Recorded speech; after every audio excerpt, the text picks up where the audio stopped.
Entonces, todo lo que hace Pablo es dentro de las coordenadas de la teología judía, dentro de la interpretación rabínica.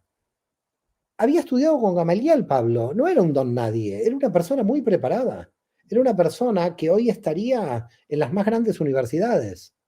Pablo era una persona muy preparada con Gamaliel, con altos niveles de interpretación de la Torá.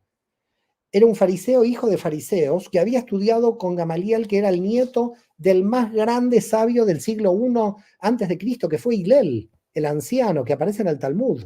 Entonces no era un don nadie, era una persona que sabía profundamente la Torá y que, si usted va al fondo de la cuestión, jamás violó la Torá, solamente quiso aplicar la Torá a los gentiles para que se unan a Israel. Entonces, ¿cómo se le va a declarar antijudío a una persona profundamente judía como Pablo? También mencionan ahorita que comenta que no era fariseo. O sea, que si uno ve cómo funcionaba el pensamiento y el análisis fariseo, no encaja con lo que Pablo mencionaba. De hecho, hasta ponen en duda el fariseísmo. Lo he escuchado de académicos también. Bueno, pero yo le digo que esto es una cosa. Primero, es como pensar que Pablo mintió, porque el propio Pablo dijo que era fariseo, con lo cual esa posición académica se basa en que Pablo miente. Yo creo que Pablo en este punto dice la verdad. Yo no parto de la idea de que Pablo miente. Y luego, las interpretaciones de sus cartas, hay interpretaciones de mística judía muy elevada, muy cercanas a la Cábala. De hecho, dos amigos míos del Salvador, los que fueron coautores míos en Jesús y la Cábala, han sacado un libro recientemente de Pablo y la Cábala, Kenneth y Ethel Mengíbar del Salvador, donde ellos demuestran claramente los componentes místicos del pensamiento paulino. Y yo estoy totalmente de acuerdo con esta postura, pero Pablo tenía una interpretación rabínica de primer orden. Es decir, como él está escribiendo la carta, por ejemplo, de los romanos, es una carta que tiene toda una mentalidad rabínica en su exposición, en sus preguntas, en sus ideas. Yo no sé quién ha dicho esto de los fariseos, pero bueno, el que lo dijo tendrá sus pruebas. Yo no veo unas pruebas contundentes para decir que Pablo no fue fariseo.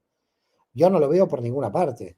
Para mí, la estructura del pensamiento que aparece en las cartas y además su propia declaración, a la cual alguien que diga que no es fariseo está partiendo de la idea de que Pablo miente.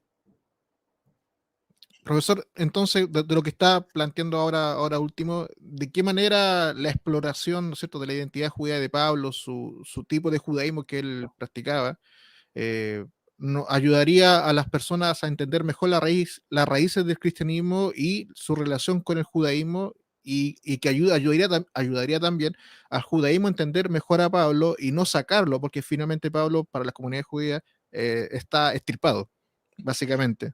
Lo que pasa es que la extirpación de Pablo es producto de la ignorancia.